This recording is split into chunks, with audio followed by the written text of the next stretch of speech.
Hello guys, कैसे आप सब। उम्मीद करता हूँ बढ़िया होंगे, खुश होंगे। आइए आज हम लोग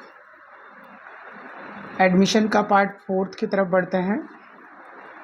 पार्टनरशिप में एडमिशन ऑफ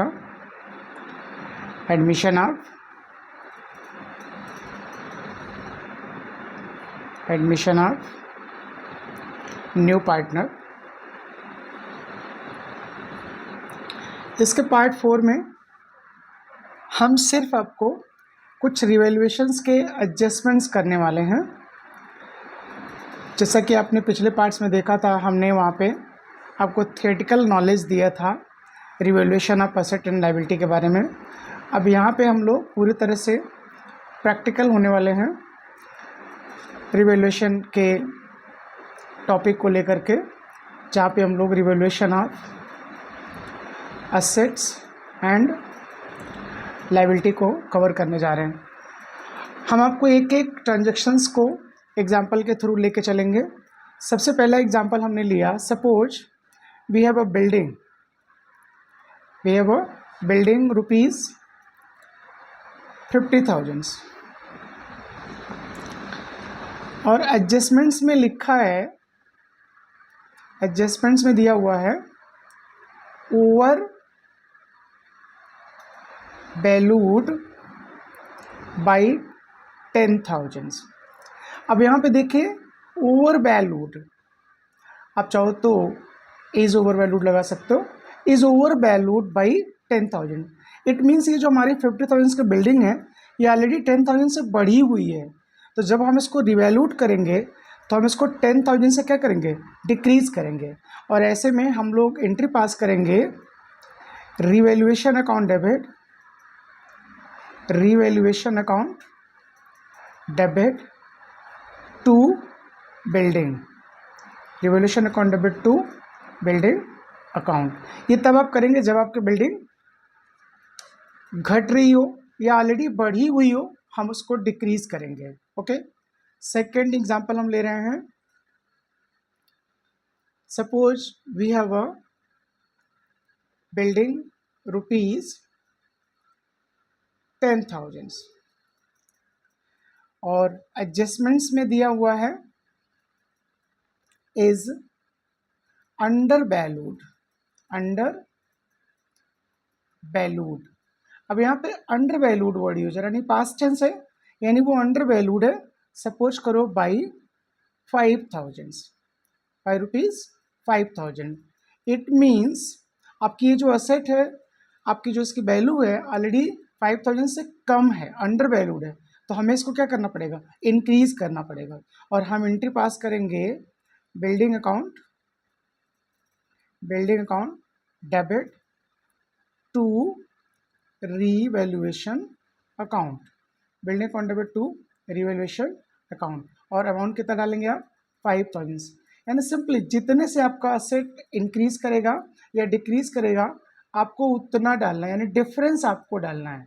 याद रखिएगा, आपको डिफरेंस अमाउंट डालना है हमेशा, कभी भी आपको मिस गाइड नहीं होना है। हमेशा आपको डिफरेंस लेना है, यानी कितना आपका इंक्रीज हो रहा है या कितना आपका डिक्रीज हो रहा है, उस वैल्यू को लेना। आइए इसको थोड़ा हम और इंटरेस्टिंग बनाते हैं। सपोज हमारे पास वही बिल्डिंग है सिंपली, और बिल्डिंग का जो वैल्यू है वो है 50,000। वैल्यू हमारी कितनी है, 50,000। और आपका ये जो बिल्डिंग है ये एडजस्टमेंट्स में बोला is over valued by 10%, is over valued by 10%। Same चीज वहां पे है, यानी यहाँ पे वैल्यू हमारी क्या है, बढ़ी हुई है। तो इस केस में आपको जब आपका इंक्रीज वैल्यू निकालना होगा, जो ओवर वैल्यूड लिख रहा है, तो कितने से वो बढ़ी है जब आपको निकालना होगा, तो आपको करना क्या है, जितने की आपकी वैल्यू थी 50,000 इंटू आपको रेट का मल्टीप्लाई करना है, अपान करना है 100 अब प्लस कितने % से बढ़ा था वो वाला रेट। अब आपका जो भी यहाँ पे आएगा वही आंसर होगा, और इससे हमारी एसेट क्या हो जाएगी, डिक्रीज करेगी। अब क्योंकि ये ऑलरेडी क्या है, बढ़ी हुई है। तो इस केस में जो भी यहाँ पे आएगा ये हमारा असेट का वैल्यू क्या करेगा, डिक्रीज करेगा। ओके, और उसके लिए हमें एंट्री पास करनी होगी revaluation account debit, revaluation account debit to building, to building. Simply यहाँ पे अमाउंट क्या आएगा, वही 50,000 इंटू 10/100 प्लस 10, 50,000 इंटू 10/100 प्लस 10।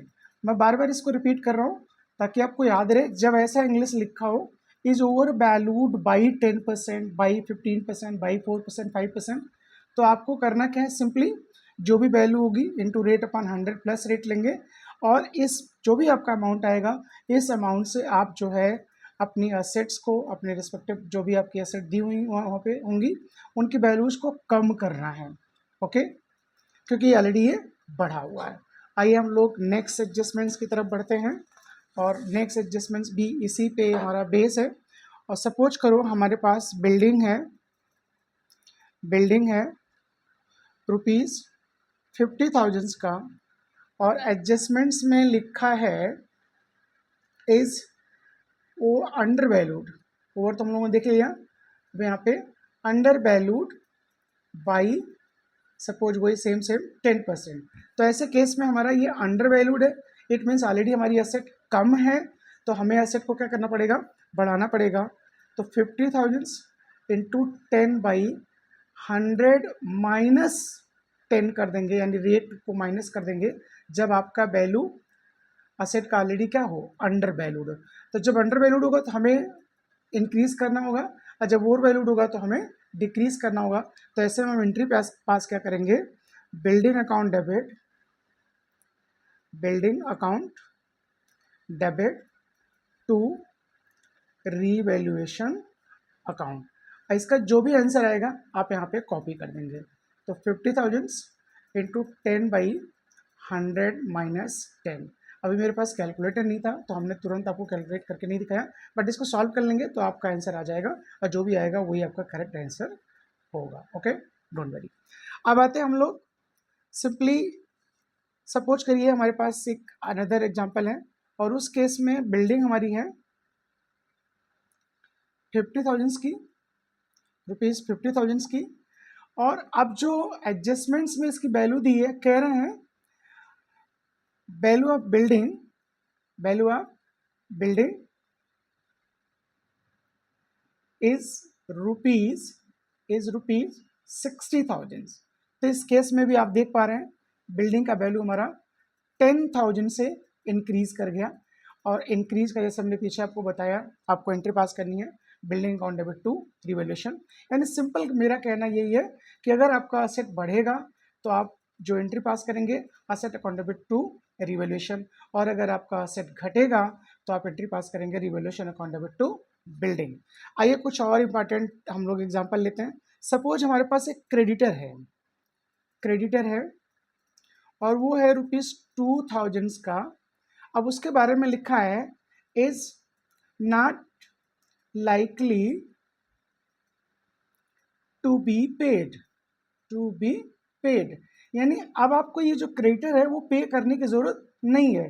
तो ऐसे में जब क्रेडिटर आपको पे करने की ज़रूरत नहीं है तो आपकी लायबिलिटी कम होगी, और आपका लायबिलिटी जब कम होगा तो आपका प्रॉफिट बढ़ जाएगा, और उसके लिए आप एंट्री पास करेंगे creditor account debit to revaluation account. कितने से, वही जितना आपका डिफरेंस आया, हमेशा डिफरेंस लेना है, जितना बढ़ेगा या घटेगा उसी वैल्यू को लेना है आपको, पूरा होल वैल्यू या उसमें ऐड करके आपको नहीं लेना है, जो डिफरेंस आएगा उसको आप लेना। आइए हम अनदर एग्जांपल लेते हैं। Suppose we have a machine ₹10,000। अब ये कह रहा है एडजस्टमेंट्स में increased by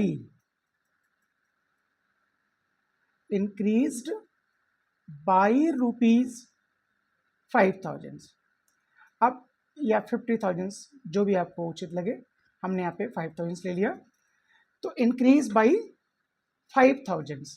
तो सीधा सीधा यहाँ पे कह रहा है कि जो हमारे एसेट की वैल्यू है, यानी हमारी जो मशीन की वैल्यू, वो इंक्रीज कर रही 5,000 से।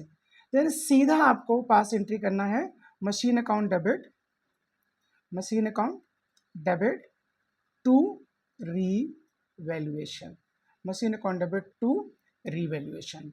कितने से आपका? 5,000 से। कितने से आपका? 5,000 से। ओके, अब हम लोग चलते हैं कुछ आगे और एग्जांपल देखते हैं। सपोज करो हमारे पास एक पेटेंट है। क्या है? पेटेंट है, और उसकी जो वैल्यू है वो रुपीज़ है 5,000। तो we have a patent rupees 5,000, और एडजस्टमेंट्स में लिख रहा है, अब इसका जो वैल्यू हो गया, या तो नील बोलेगा या बोलेगा वैल्यू लेस, वैल्यू लेस हो गया, यानी इसकी वैल्यू नील हो गई, या कह सकता है कि रिटर्न ऑफ हो गया, return of, value return of. यानी कि जो हमारा ये 5,000 का पेटेंट था, अब इसकी वैल्यू नील हो गई, यानी हमारी एसेट यहाँ पे क्या हो रही है? डिक्रीज हो रही है।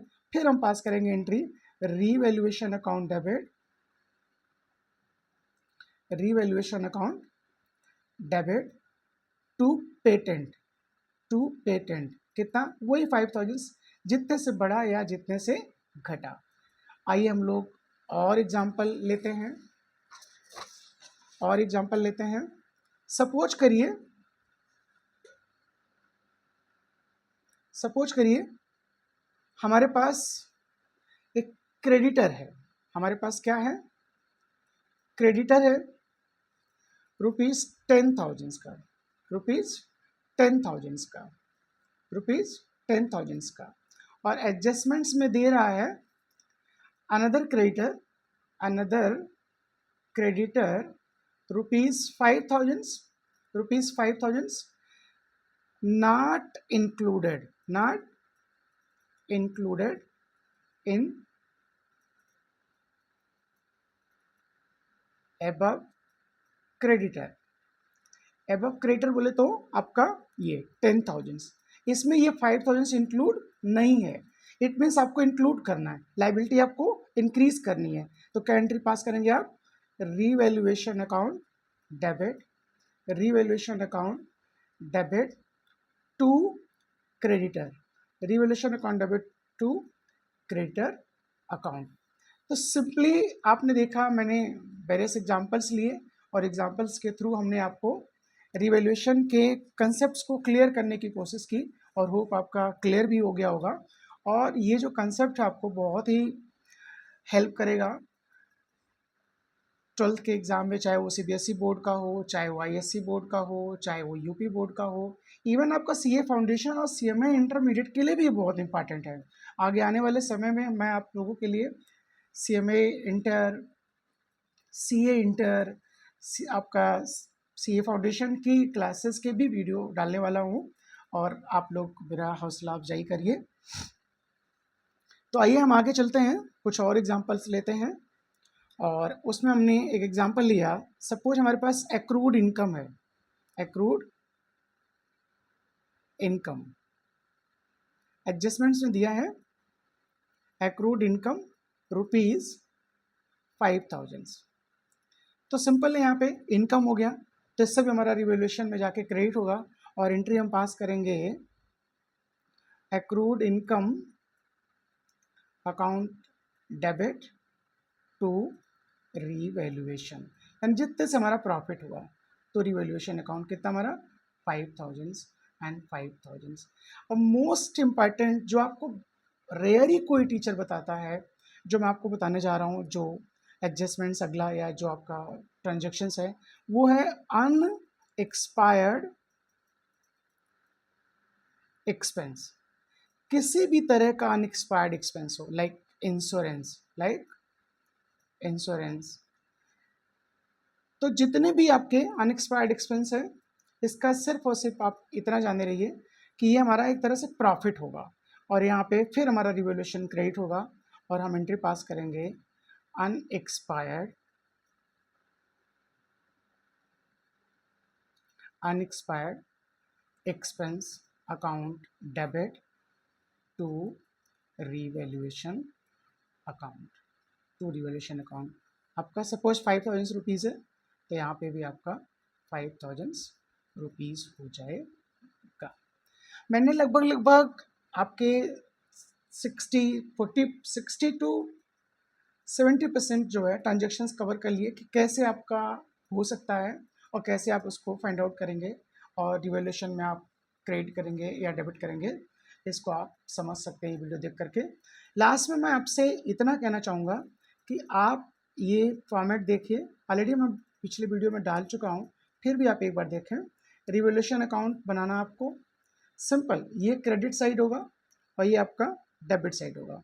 अगर आपका असेट बढ़ रहा है आप यहाँ डालिएगा, अगर आपका लायबिलिटी कम हो रहा है आप यहाँ डालेंगे, आपका कोई अनरिकॉर्डेड एसेट है आप उसको यहाँ डालिए, आपका कोई अनएक्सपायर्ड एक्सपेंस है आप उसको यहाँ डालिए, आपका कोई एक्रूड इनकम है आप उसको यहाँ डालिए। जब हम बात करेंगे डेबिट साइड में तो टू असेट आप यहाँ डालेंगे जब वो घटेगा, और टू लायबिलिटी आप यहाँ डालेंगे जब वो बढ़ेगा, और टू आप डालेंगे अनरिकॉर्डेड लायबिलिटी। दोनों साइड का आपको टोटल लगाना है। अगर ये साइड ज़्यादा आ रहा है, ये कम आ रहा है, तो यहाँ जो बैलेंसिंग फिगर आएगा वो आएगा प्रॉफिट। वो क्या आएगा? प्रॉफिट। और इस प्रॉफिट को आप बांट देंगे किसमें? ओल्ड पार्टनर ओल्ड रेशियो में।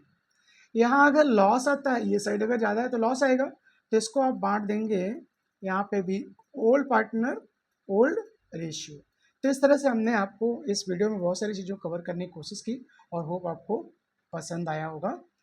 आगे जो वीडियो हम लोग अपलोड करेंगे उसमें सिर्फ और सिर्फ एडजस्टमेंट्स होगा, यही रिवैल्यूएशन का ही, लेकिन वो टोटल आपका प्रोविजन एंड डेटर्स की बात करेगा। तो नेक्स्ट वीडियो हमारा प्रोविजन एंड डेटर्स होगा, जो मोस्ट इम्पॉर्टेंट है आपके लिए। और उम्मीद करता हूँ कि आपको ये वीडियो पसंद आया होगा। जय हिंद, जय भारत।